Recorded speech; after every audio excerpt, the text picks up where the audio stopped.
بسم اللہ الرحمن الرحیم۔ السلام علیکم ورحمۃ اللہ وبرکاتہ۔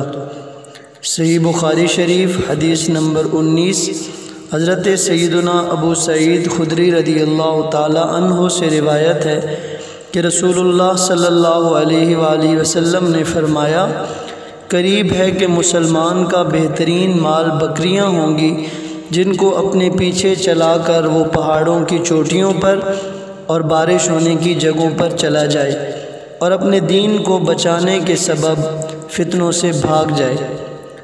معزز سامعین، اس حدیث مبارکہ میں پیارے نبی پاک صلی اللہ تعالیٰ علیہ وسلم نے فتنوں کے دور کا ذکر فرمایا کہ فتنوں کے دور میں مسلمان کا بہترین مال وہ بکریاں ہوں گی جن کے ذریعے وہ پہاڑوں پہ چلا جائے اور اپنے آپ کو فتنوں سے محفوظ کرے۔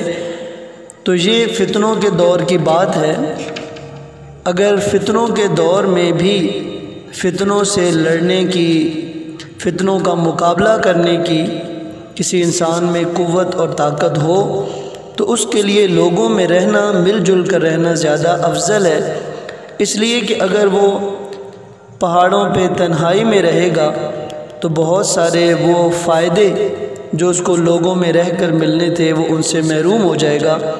مثلا نیکی کے مواقع، کسی بیمار کی عیادت کرنے کا موقع، کسی جنازہ میں شرکت کرنے کا موقع، کسی سے سلام کرنے کا موقع، نیکی کا حکم دینے، برائی سے روکنے کا موقع، محتاجوں کی مدد کرنے کا موقع اور دیگر وہ کام کہ جو اچھائی کے وہ انسانوں میں رہ کے کر سکتا تھا وہ ان سے محروم ہو جائے گا۔ اللہ تعالیٰ کی پاک بارگاہ میں دعا ہے کہ وہ ہمیں بھی ان تمام آنے والے فتنوں سے محفوظ و مامون فرمائے۔ آمین ثم آمین۔